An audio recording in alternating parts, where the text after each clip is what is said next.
Honey, the new Bluetti power station just arrived.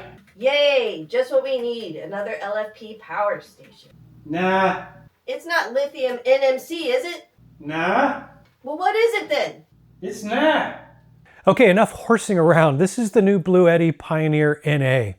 And that somewhat odd name is clearly making an attempt to make it obvious that this power station is using the fairly new and highly anticipated sodium-ion battery chemistry.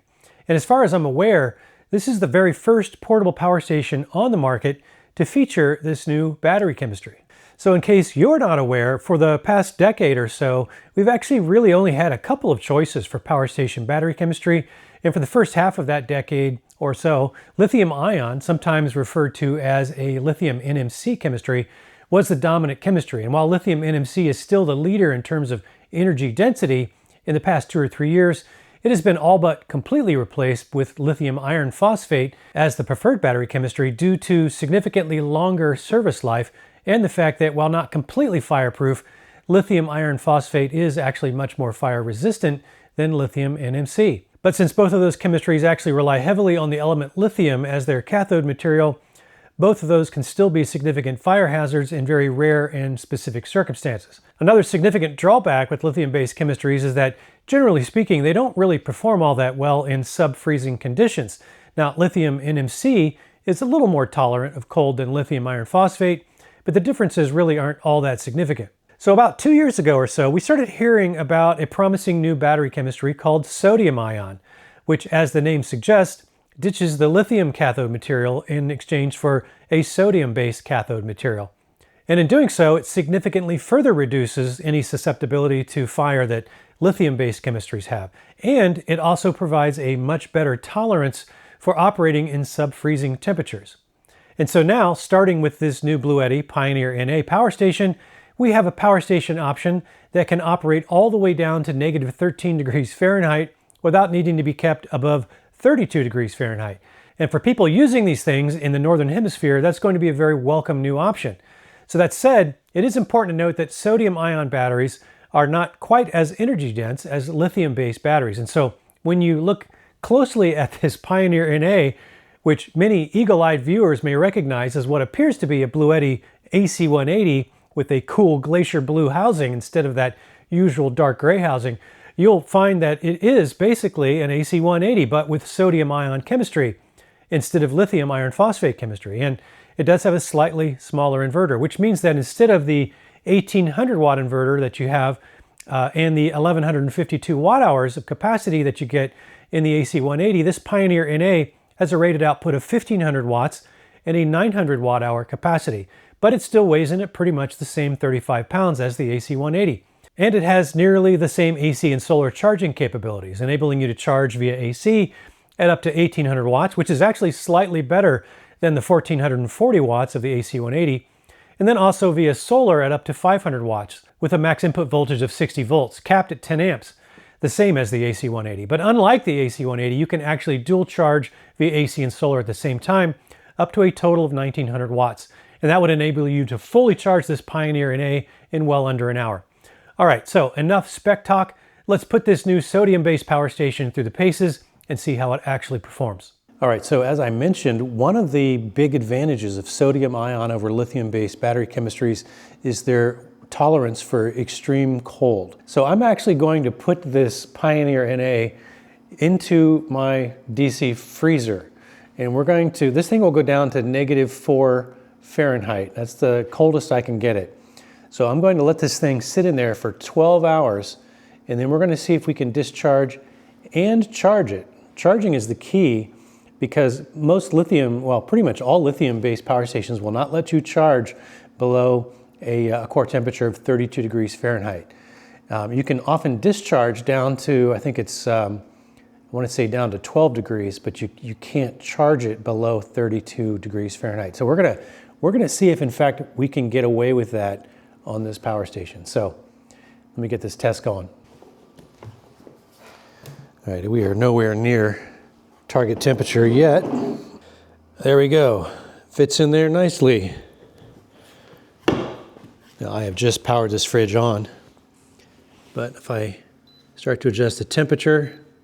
You can see I've got it set to -4, and I've got both sides set to -4. So we're gonna let this thing deep freeze for a long time, at least 12 hours, and then we'll check back.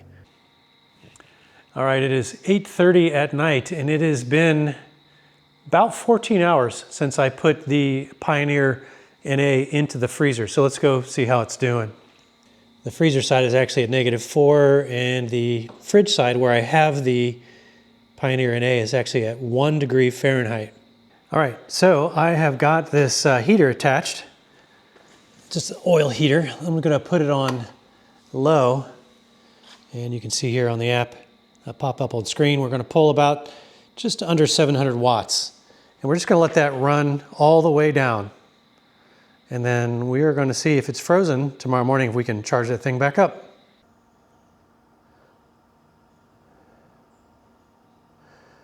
All right, it is just before 8 a.m. and had that heater running all night, and it's now fully depleted. So this door was cracked open. Let's see what kind of temperature we were able to maintain. According to the display here, if I can get that in the frame, we're at -3. So let me take these little moisture absorbent packets out. Let's disconnect the heater. The thing is definitely frozen.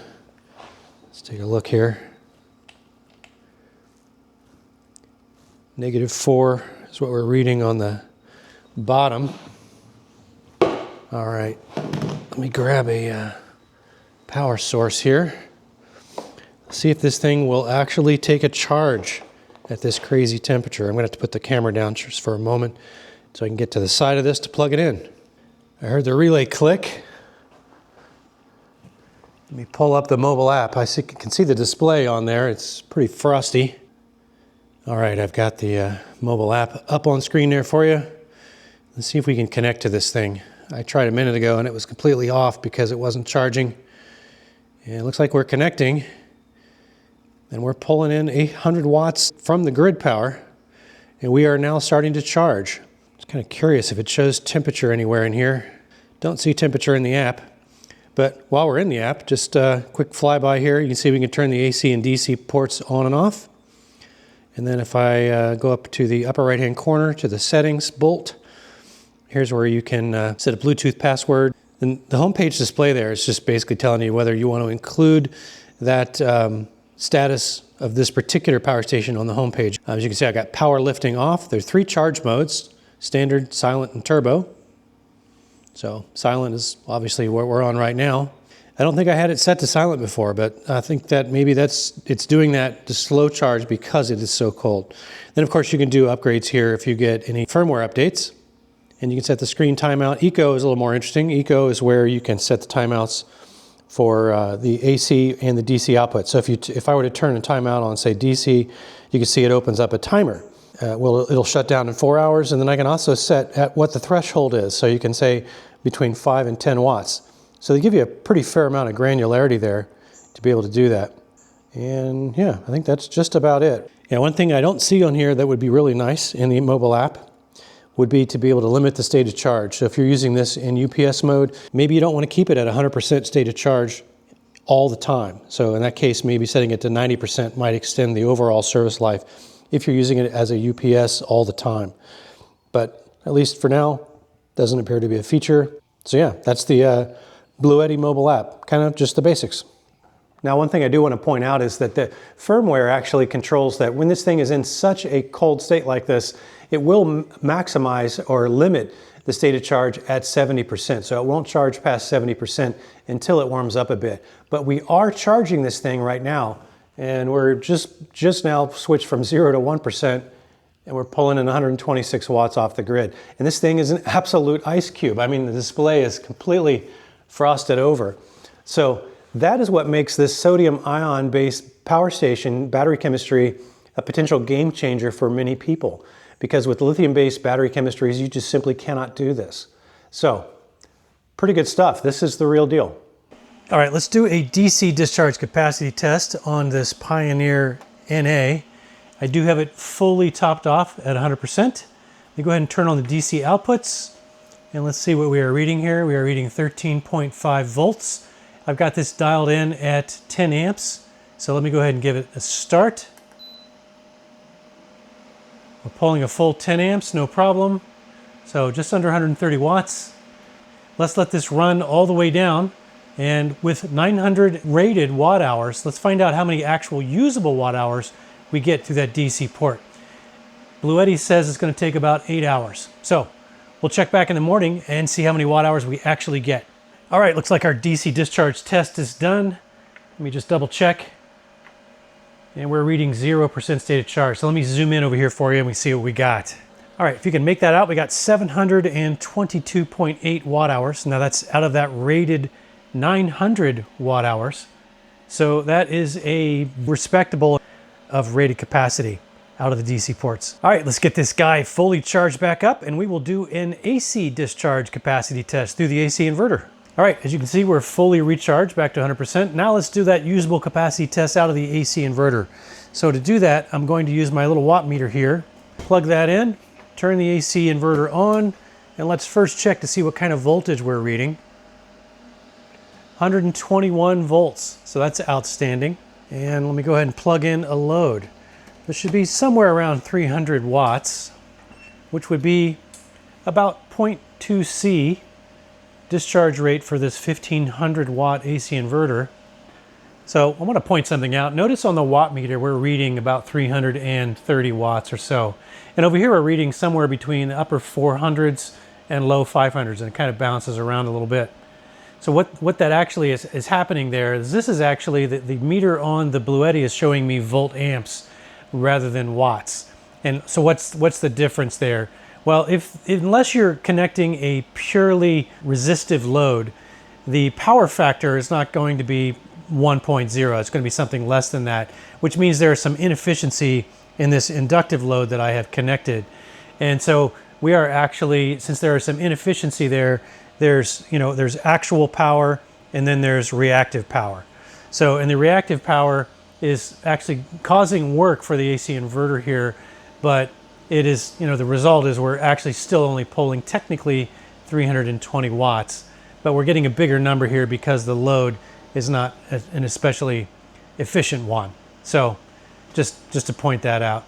And just as a quick example here, this is a purely resistive load with a small heater here, very simple. And you can see we are getting basically the same number on the watt meter as we are on the Bluetti when we're using this kind of a load. So that's what's going on there. And this really doesn't change our test results at all. So we're still pulling basically a 0.2 C load. And we will check back when the BMS shuts us down, find out how many watt hours we actually logged.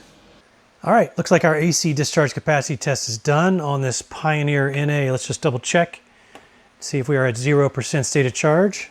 All right, let's plug this into grid power to see where we ended up. Wow, and we are at 863 watt hours out of a rated 900 watt hours. That is a shockingly good number. That is, let's see, that is 95.8% of rated capacity. So AC output on this Pioneer NA, the usable capacity, is fantastic numbers. Some of the best I've seen. All right, time to do some load testing on the inverter on this Pioneer. Now this does have a 1500 watt continuous rated inverter. And you can see we're outputting currently about 730 watts or so. And we are getting 120 volts. So I've got my watt meter on here just so I can monitor voltage to make sure there's no voltage drop. Now, Bluetti does give you the ability to disable their voltage throttling feature, which they call power lifting, and I have disabled it in the app. So we shouldn't see any major voltage drop other than the natural voltage drop from applying a load, which should be relatively minimal. So we're going to monitor the volume of the fan, which is right here next to my little decibel meter. And as I stop talking, you can see we're registering about 54 decibels. So we're going to see if we can get this thing very close to 1500 watts and run it for 10 full minutes and see if it can sustain that. So let me go ahead and start adding some load. All right, I overshot it there just a little bit. All right, I think we are just a little over 1500 watts. Let's see if we can sustain that for 10 minutes.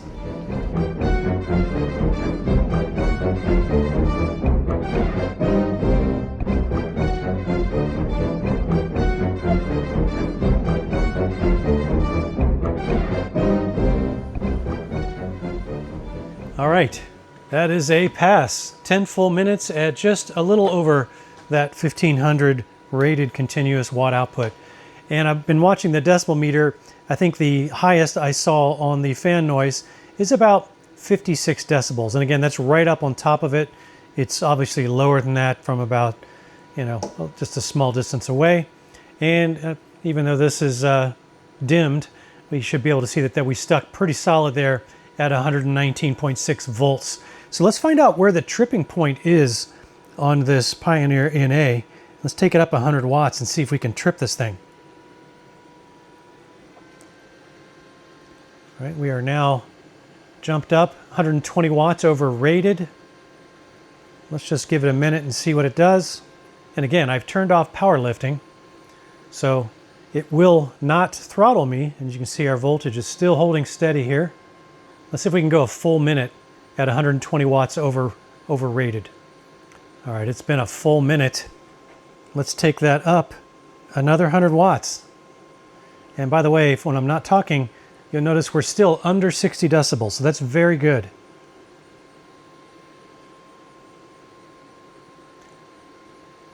All right, now 220 watts overrated. Voltage holding steady.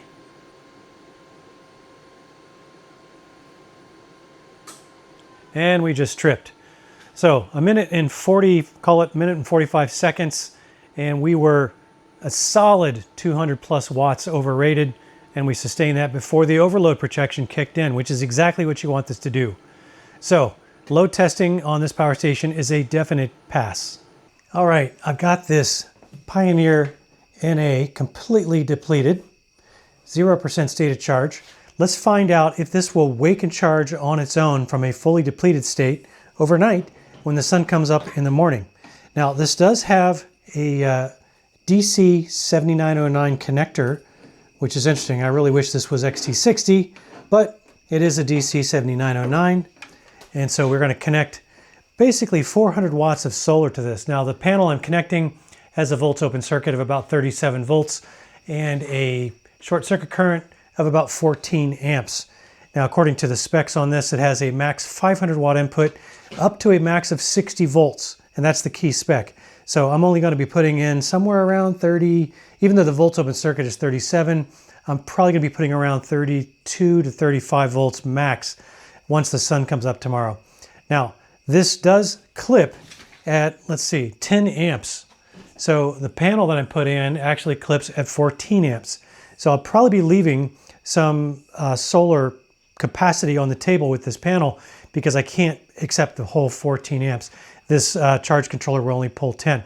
But that's okay. I'm really more interested to see if this will wake and charge on its own without me having to interact with it in any way. So as you can see, it's shut down because it is dark outside. It is actually 8:31 p.m. And we'll check back in the morning and see what the situation is.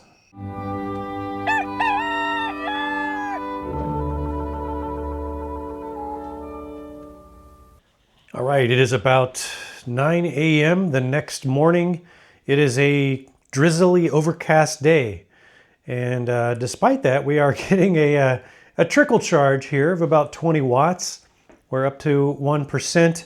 So the key takeaway here is that the wake and charge automatic recharging resumption on solar definitely does work on this Pioneer NA.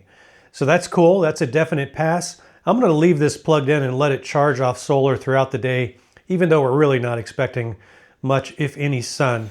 In fact, if you looked at the sky right now, I'll go show you a picture of it. There is, you couldn't tell where the sun is at in the sky. It's just that overcast. Kind of surprised we're getting anything. Let's just see what this does over a cloudy day, and we'll report back and see how much of a charge we can actually get this thing to on a rainy day. All right, it's a little after 8:30 p.m. The sun is well down, actually very dark outside, no longer getting a charge. And as you can see, on a day when we got very little sun, with a 400 watt panel, we still managed to get 65% state of charge from zero. And that's not too bad. So yeah, just kind of did that as an example to show you what you could expect in less than ideal conditions with, in this case, about 400 watts of solar. So clearly under more reasonable sun conditions where you could actually see where the sun was, and you could at times today, but not very often, but under normal circumstances, the 500 watt solar input max on this particular unit is more than enough. In fact, if you use the normal multiplier, which is about 4, you would say 500 watts times 4, that would give me about 2,000 watt hours of charge capacity. Well, this only has 900 watt hours of capacity built in. So in well under a half a day of actually ideal conditions, if you max this out with 500 watts of solar, you'd be able to completely top this off from 0 to 100% in well under a half a day of ideal conditions. So plenty of solar input for a power station with this kind of capacity. All right, let's see how noisy or clean or quiet the AC inverter output is on this Pioneer NA. So we're going to use my guitar amp and find out whether or not this inverter is going to inject a lot of noise into applications that use amplification or PA systems or even ham radios and things like that. So let's get a baseline. I've currently got this old guitar amp here plugged into grid power, and let's see how it sounds on grid power.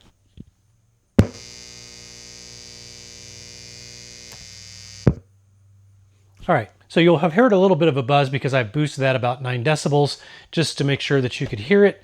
Let's go ahead and do the same thing over here on the AC inverter on this Pioneer NA and see if it sounds any differently.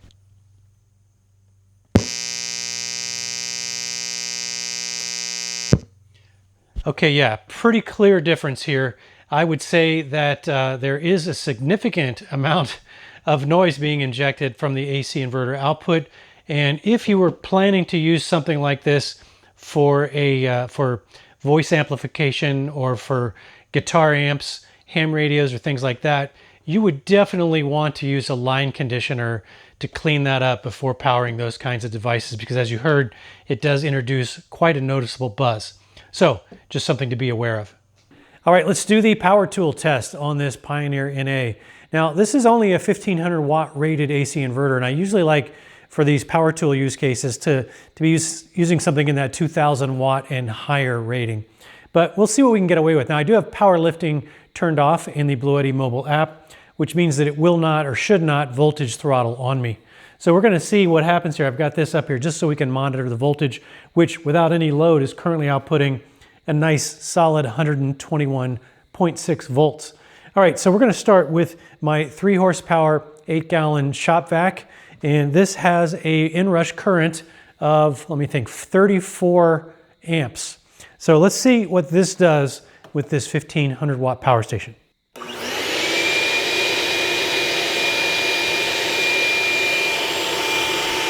All right, we saw a momentary drop on the voltmeter to 116 volts and then right back up, and a continuous draw on this of just a little over 1000 watts.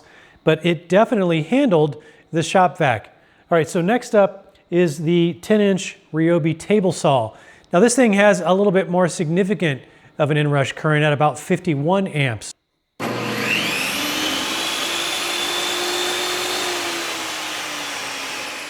All right, so that time I saw a drop down to, I think, 108 point something. But yeah, it does run the 10-inch Ryobi table saw. All right, and I did double check, power lift mode is off, at least according to the app. So let's try the big guy, the Hercules 12-inch miter saw. This thing has an inrush current when you're connected to grid power of like 64 amps. So very significant inrush current on this Hercules saw. So let's see if that will run. Here we go. All right, no, that definitely tripped it. And that does not surprise me because this Hercules 12-inch miter saw usually only works with, say, 2400 watt power stations and up. So not super surprised that this thing did trip. Okay, so I think you're good with a shop vac. You're probably good with a table saw. You're certainly good with a hand saw and a drill, hammer drill, things like that, like a corded hand circular saw, but not a large 12-inch miter saw. That's probably pushing the use case for this Pioneer NA.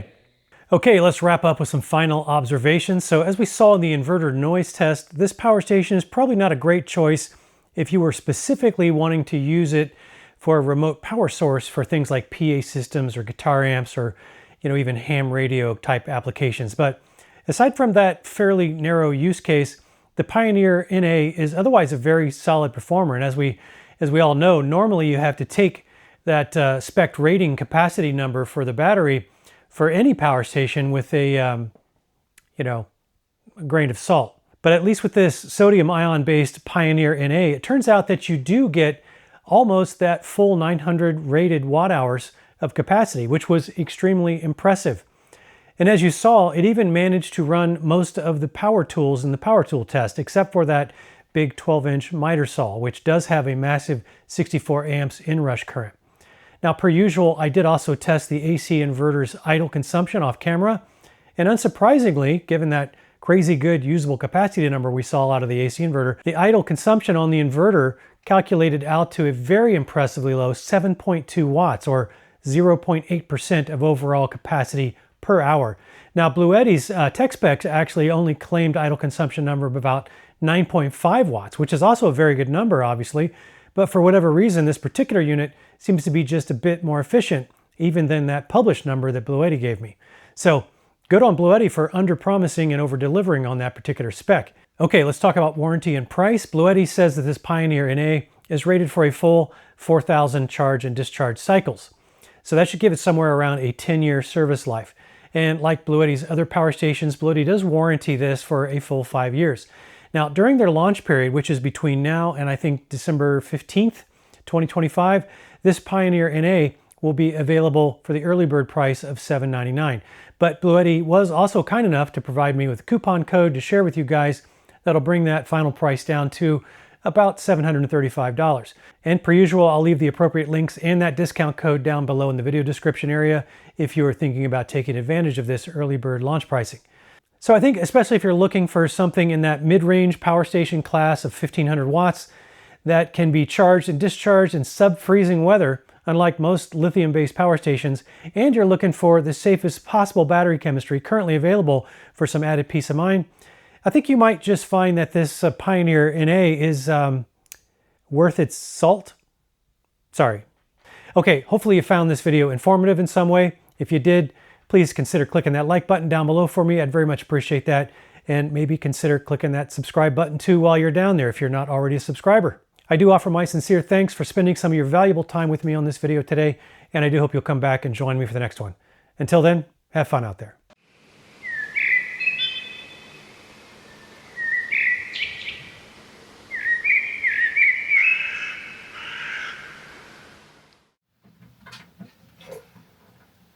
Why can't I say words that I know?